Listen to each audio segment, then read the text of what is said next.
Hi guys, I am back. I had an unplanned break because I couldn't think of anything creative to do.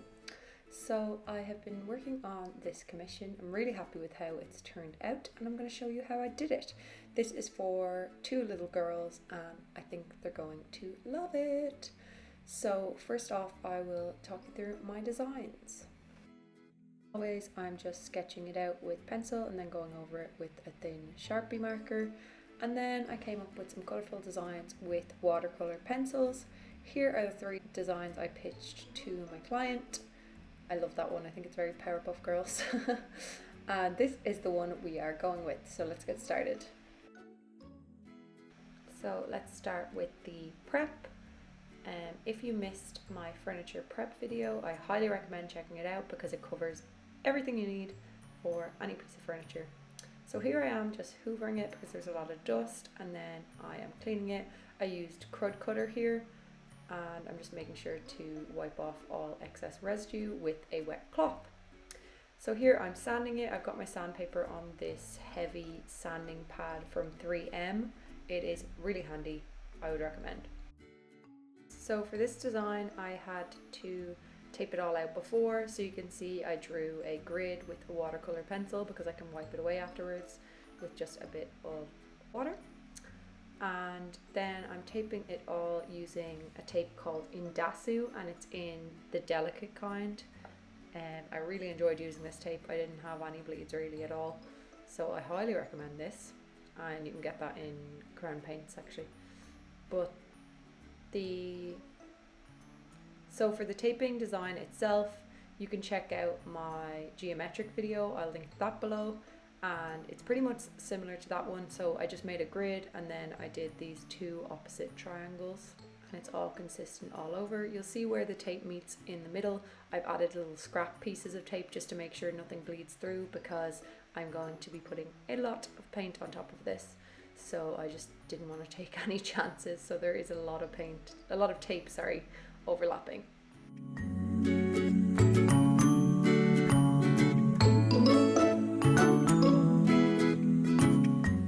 So next up, I am just giving it another hoover, and now I am priming it. So I'm going to be talking about the issues I had with priming this piece later on, but for now just know that I'm using the wrong primer, but you should be using a Tannin blocking primer for wood like this. So I used bin in the end, cinder bin, but yeah, I used it on my 2 Fussy Blokes roller, and you can see I taped inside the piece so that I can like paint a little bit in, because there's always a little bit showing around the edges when you put the drawers back in. And now colour time. This is from Crown Paints, and a couple of people on Instagram asked me for this colour, so I'll pop it in the description box below because it's like a code or whatever. It needs a name. I think it should be called Powerpuff Purple, like Powerpuff Girls, or is that trademarked?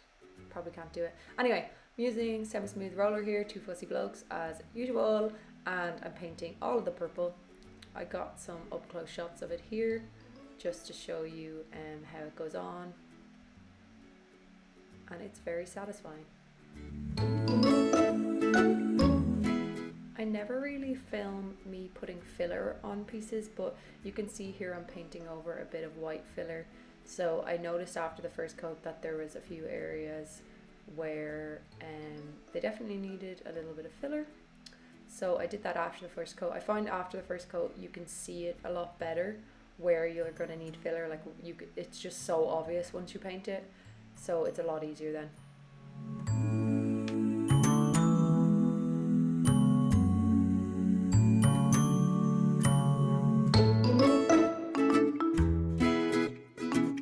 This is what I was talking about earlier, where I taped inside a little bit so that I could paint in a bit of the cabinet, so when the doors go in for the drawers there's no like wooden bits on show.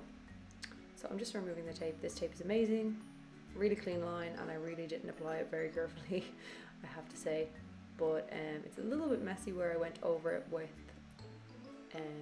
primer, but it's fine. So now you could see me doing an Ombre Rainbow. So I actually had this a lot slower at first, but to be honest, you would be so bored. So I sped it up a ton. But I learned a lot doing this because usually I go from like yellow to orange to red to purple. So like it's a lot easier to blend, but these colors were not as easy to blend. And also I used different brands. So I used, the top one there is Fusion and this one going on is Crown. And those two blended pretty well.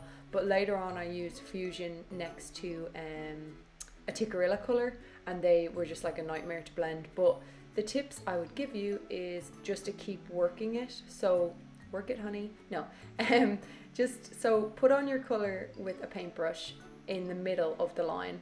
Also, oh my god, I forgot to mention, I measured out all these lines so that they're all sort of a similar color distribution. I didn't, maybe that sounds really nerdy, but I really didn't want like one color to be prominent by accident and I sort of wanted the lines to be sort of semi-straight when I like blend them in. So that is what I did to make sure that each color had its time to shine.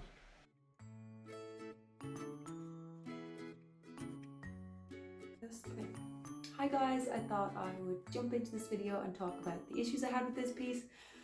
So I will cut to a clip of where the tannins were bleeding through my primer. So when that happened, even though I used an oil-based primer, I used Fleetwood Block Zip, but I don't think it's meant to stop tannins. Like I always use it and I use it on teak and stuff. I think I've used it on teak before. I'm really bad at like knowing what type of wood it is, but I have used it before on lots of projects. So I don't know why it forsaken me this way this time, but it did. So I bought Cinder Bin, which I've used a million times before, and it sealed everything up and I had no issues after that, but that was after I put 2 coats on of the other thing. Even though I knew, I should have known that a second coat wouldn't have done anything. But I was just adamant. I was like, this is an always primer, like it always works. So I was raging, to be honest, rage against machinery. So that was it. And other issue I had was just sort of the taping took forever.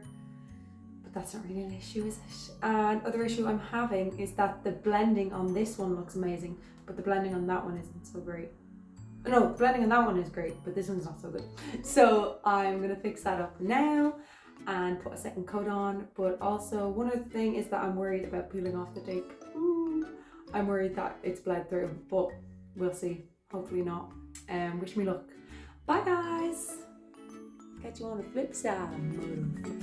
Sorry for that rude interruption from me there, but here I am putting on the second coat. You can see the colours are going on a lot nicer. That yellow definitely needed a second coat. It was a darker primer underneath. Usually it's fine, actually. That yellow is amazing. That's the little star I talked about before in my sewing box video, but this time for some reason it wasn't getting great coverage, probably because I'm not using a roller and stuff like that. But anyway, so here I'm putting on the colours, and I found that to get that middle part where the two colours meet really like blended, I had to just work it over and over again. Also it really helped when the two different brand paints, so the Tikkurilla and the Fusion paint, I used like a slightly damp brush. I'd washed it the day before and that helped so much, and it just looked so much smoother in the end, and I was really happy with it then, because I just really didn't want like a really harsh transition, so I spent ages. So yeah, tape peeling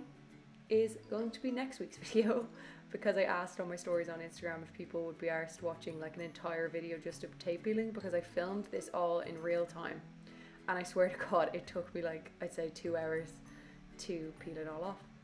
So now I'm going to talk to you about varnish. I never include this in my video. I thought, why not include it now? This is the varnish I'm using. It's a Sandelin water-based polyurethane floor varnish, and I'm using the smooth 2 Fussy Blocks rollers on their little roller handle, which is so cute, and it runs really smoothly with that.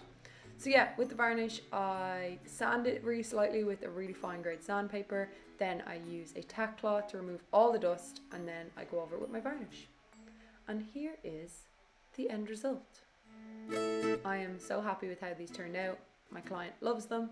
I just got a text while I was filming. Got a text, sorry, very Love Island of me. But anyway, I got a text while I was recording this, so she loves them. So I'm so excited. I'm so excited for for her to give them to her two girls.